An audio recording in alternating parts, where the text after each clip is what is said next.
हाँ, तो इसमें उसने लास्ट पैराग्राफ में कुछ एक दो बातें डिस्कस की हैं, उसको हम डिस्कस कर लेते हैं यहाँ पे। Energy of activation of forward and backward directions is different for all directions. ठीक है जी, ये एनर्जी डिफरेंट होती है डिफरेंट डायरेक्शंस के लिए। For exothermic reactions the energy of activation of forward direction is less.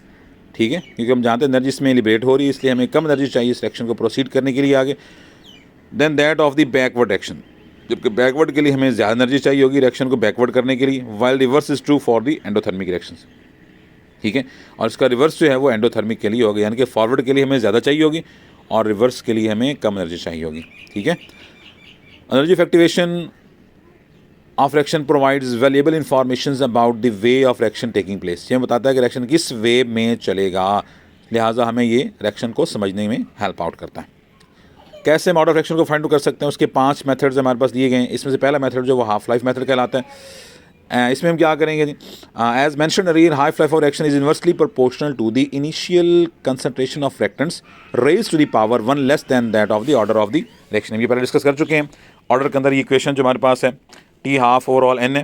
ठीक है जी, directly proportional 1/a n-1। a यहाँ पर रिएक्टेंट्स की कंसंट्रेशन है, n यहाँ पर ऑर्डर को शो कर रहा है, पहले है, दूसरा है, तीसरा है। ठीक है जी, let us perform the reaction twice. हमने रिएक्शन को 2 दफ़ा किया, जिससे हमारे पास इसकी 2 इनिशियल कंसंट्रेशंस आ गई, यानी कि A1 और A2 2 आ गई हमारे पास। ठीक है जी, और उनके हाफ लाइफ भी 2 आ गई हमारे पास, T1 T2। अब इस इक्वेशन को हम इसी वाले से मॉडिफाई करेंगे। T1 proportional to 1/A1 n-1, T2 proportional to 1/A2 n-1। ठीक है जी, डिवाइडिंग T1 पहली इक्वेशन को उससे डिवाइड करते हैं जी, हमारे पास आ जाएगा T1/T2 is equal to A2/A1 whole n-1। Log ले लें जी इसका, तो पावर जो है वो लॉग से पहले आ जाएगी हमारे पास। ठीक है जी, तो इसको सॉल्व करें। n यहाँ पर हमारे पास ऑर्डर है जो हमने मालूम करना, रीअरेंज करें इक्वेशंस को।